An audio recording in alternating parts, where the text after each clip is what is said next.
Do you feel like every trade you make in Adopt Me is a loss? Do you feel stuck with the same valued pets and want to upgrade your inventory so you can get to your dream pets? Well, luckily, this video is for you. This video is organized so that the more basic and beginner level tips are first. So if you're already an experienced trader and if you know values and how they work, go to the timestamp on the screen. Also, for those of you who don't know me, I am Cuddly Plays, but you can call me Cuddly or Lily. Before we get started, please scroll down on this video just a little bit to the subscribe button. And if that number is less than 100, it would help me out so much if you clicked it. Now let's not waste any more time and get into the trading tips. Number 1. Learn and use values.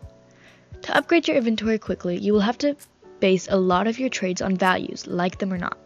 Now, you don't need to memorize the value of every pet in the game, that would be ridiculous. Luckily, there are value websites that do the work for you, like Elfbread or GG. And these can tell you whether a trade is a win or a loss. And it shows the value of each pet you put in. This does not mean every trade should be based off of these values. This brings us into tip number 2, demand. Just because a trade is a win does not mean you should automatically want to accept it. This is because of the demand each pet has. Demand and value are very different. When I used to trade only with values, the overall worth of my inventory was slowly decreasing over time. For example, take a look at the following trade I have pulled up. It is a win, which may sound good, but if you look at this pet, a cow, you might know that it is a very popular pet and has great demand. The pets that are on the other side of the trade, however, have poor demand. So you should not trade a cow for these types of pets because you won't get as much overpay for them as the cow will. Not all overpays are good. Remember that. Number 3, profiles.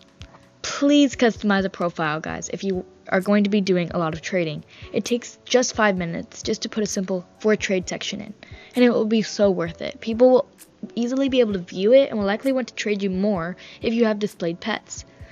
You can put other stuff in there too, but a for trade section is a great start, even if you don't have good pets to display yet.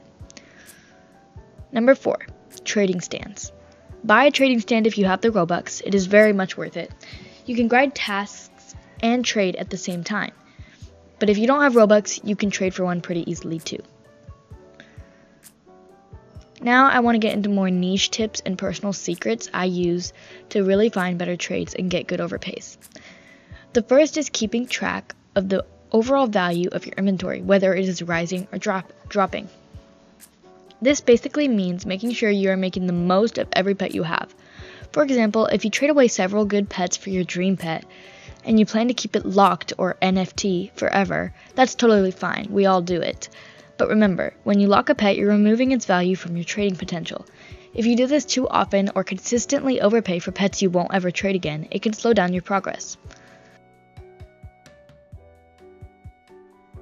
Now I want to reveal my not one, but 2 personal hacks that have helped me land some of the craziest overpays ever. I've only recently gotten back into Adopt Me and started in mid-January of this year, which gives you a little perspective about how frequently I'm able to get trades like these, the ones on screen. These weren't just luck either. There was some strategy involved in getting the other people to accept.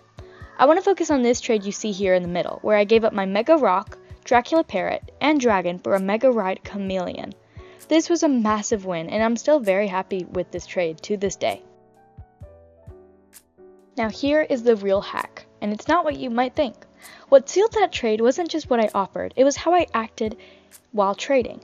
Yes, the way you talk, the way you present your pets, and even the timing of your messages, it all makes a huge difference. People are way more likely to overpay when they feel like they're getting something special, rare, or exclusive. In this case, I subtly hyped up my offer, acted confident, and made it sound like I was hesitant to accept. This all created a little sense of urgency in the other trader, and so the trade was eventually accepted.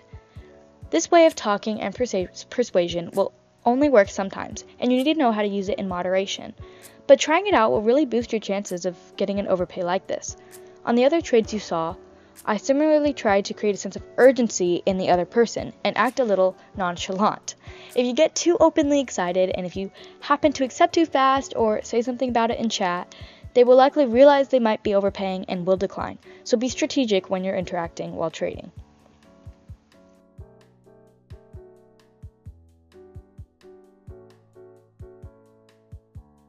Also, if you're trading a very low value pet and unpopular pet like a metal ox or a zodiac minion chick, don't say negative things about how you've been struggling to trade it or that you hate how it looks.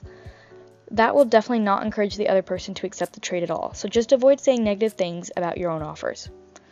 Now before I end the video, I have one last secret that I promised to share, and this one can seriously transform your inventory and guarantee the best trades possible if you use it right. Stop only buying the cute and popular pets from updates. I know it's tempting, but trust me, that is not where the real value is. To understand why, you have to know how demand even exists in most pets. Demand in Adopt Me doesn't come from what everyone buys. It actually comes from the pets that people ignored or didn't pay much attention to when they first came out. Fewer players own them, which means they naturally become more rare over time, and when that happens, their value skyrockets once they leave the game. Let's take the recent Cherry Blossom update, for example. Everyone loved the Mirai moths and the Kappa kids in that update, compared to less popular pets like the cage crow or mecha rabbit. Now think about how many more Mirai moths and Kappa kids were bought compared to the less popular pets. And that's exactly my point, because now way fewer cage crows and mecha rabbits exist in the game, and their value is starting to rise. That's the strategy I use. I stock up on the underdogs of every update, the ones no one's paying attention to. And that's all for today's video. I really hope you found these tips helpful. Ever since I started using them myself, my inventory has only gone up in value. If you like this video and want more tips like this, don't forget to like and subscribe. It seriously means a lot and helps me keep making content for you.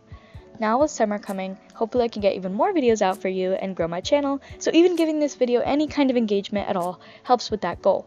So thank you so much for watching, and goodbye!